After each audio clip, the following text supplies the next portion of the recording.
नमस्कार, आप देख रहे हैं लोकमत हिंदी और मेरा नाम है सोम कनौज। महाराष्ट्र में होने वाले आगामी विधानसभा चुनाव के पहले ऐसा लग रहा है कि भारतीय जनता पार्टी के लिए कुछ भी अच्छा होता हुआ नजर नहीं आ रहा है। जहां एक तरफ भारतीय जनता पार्टी के वरिष्ठ नेता पार्टी छोड़कर शरद पवार की पार्टी ज्वाइन करते हुए नजर आ रहे हैं, तो वहीं अब भारतीय जनता पार्टी के कद्दावर नेता किरीट सोमैया की जमकर नाराजगी सामने आई है।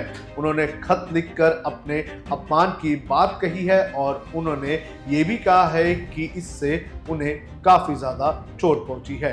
किरीट सोमैया ने आखिर क्यों ये खत लिखा है और इसका क्या कारण है, ये मैं आपको एक एक करके बताता हूं।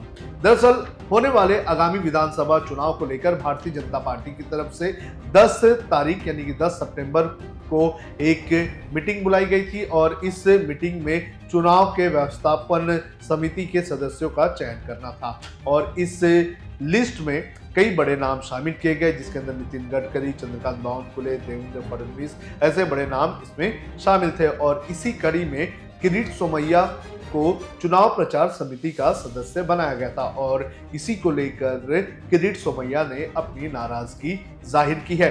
किरीट सोमैया ने यह कहा है कि उन्हें पूछे बिना उन्हें उनका नाम जो है इस समिति के सदस्य के तौर पर रखा गया, जो उन्हें एक अपमान लगता है। मेरे हाथ में वो खत है जो किरीट सोमैया ने लिखा था और इस खत में उन्होंने अपनी लगभग पिछले 5 साल की पूरी नाराजगी जाहिर की है। इस खत में उन्होंने क्या लिखा है ये मैं आपको बता देता हूं। दरअसल उन्होंने ये लिखा कि विधानसभा चुनाव में चुनाव आयोग से संपर्क प्रमुख की जिम्मेदारी मुझे दी गई है और ये जिम्मेदारी मुझे जो है वो बगैर पूछे दी गई है और ये एक गलत तरीका है। हालांकि मुझे लगता है कि उन्होंने इस लेटर में गलत लिख दिया कि उन्हें चुनाव आयोग से संपर्क करने वाले समिति का प्रमुख बनाया गया है, बल्कि उन्हें लिखना था कि चुनाव जो प्रचार समिति है उसका सदस्य बनाया गया है और ये गलत जो है ये एक गलत तरीका है। उन्होंने लिखा कि इस जगह पर मेरी जगह पे किसी और को आप लोग नियुक्त कर दें। इसके बाद उन्होंने लिखा है कि 18 फरवरी 2019 को भाजपा और शिवसेना की ब्लू सी होटल में वर्ली में एक प्रेस कॉन्फ्रेंस हुई थी और उस वक्त मुझे बीजेपी के नेताओं ने बेइज्जत करके वहां उस वक्त की प्रेस कॉन्फ्रेंस को छोड़ने के लिए कहा था और उसके बाद से लेकर आज तक मैं एक सामान्य भारतीय जनता पार्टी का कार्यकर्ता के तौर पर काम करता रहा हूं और आगे भी करता रहूंगा।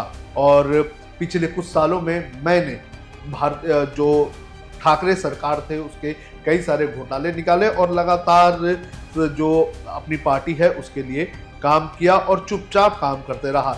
लेकिन ये जो चुनाव को लेकर ये जो मेरी नियुक्ति की गई है वो पूरी तरह से गलत है और इस तरह से मेरा अपमान ना किया जाए। तो किरीट सोमैया ने नाराजगी जाहिर की है और नाराजगी जाहिर करते हुए उन्होंने खत लिखा है।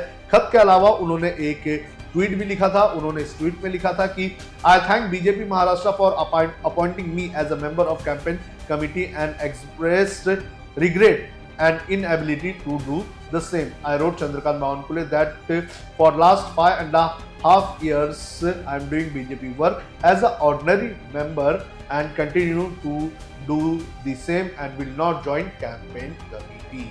यानी कि उनका ये कहना है कि मैं कैंपेन कमेटी का सदस्य भी नहीं बनूंगा। तो ये किरीट सोमैया एक बड़े नेता महाराष्ट्र में बीजेपी के जो पूर्व सांसद भी रह चुके हैं, भारतीय जनता पार्टी के जनरल सेक्रेटरी भी रह चुके हैं और भारतीय जनता पार्टी में रहते हुए उन्होंने कई सारे स्कैम्स को भी सामने लाने का काम किया है। खिचड़ी स्कैम हो या फिर कोविड के दौरान जो जंबो कोविड सेंटर बनाया गया था उसका स्कैम हो या फिर आदर्श सोसाइटी का स्कैम हो, ऐसे कई सारे मामले जो है वो सामने लाते रहे हैं। लेकिन जिस तरह से उन्हें जो कैंपेन कमेटी का मेंबर बनाया गया था उसको लेकर किरीट सोमैया ने नाराजगी जाहिर की है और उन्होंने साफ तौर पर कहा है कि वो इस कमेटी में शामिल नहीं होंगे। और जिस तरह से किरीट सोमैया ने अपना रुख अपनाया है, उन्होंने सीधे सीधे देवेंद्र फडणवीस और जो चंद्रकांत बावनकुले हैं उनको लेकर अपनी नाराजगी जाहिर की है।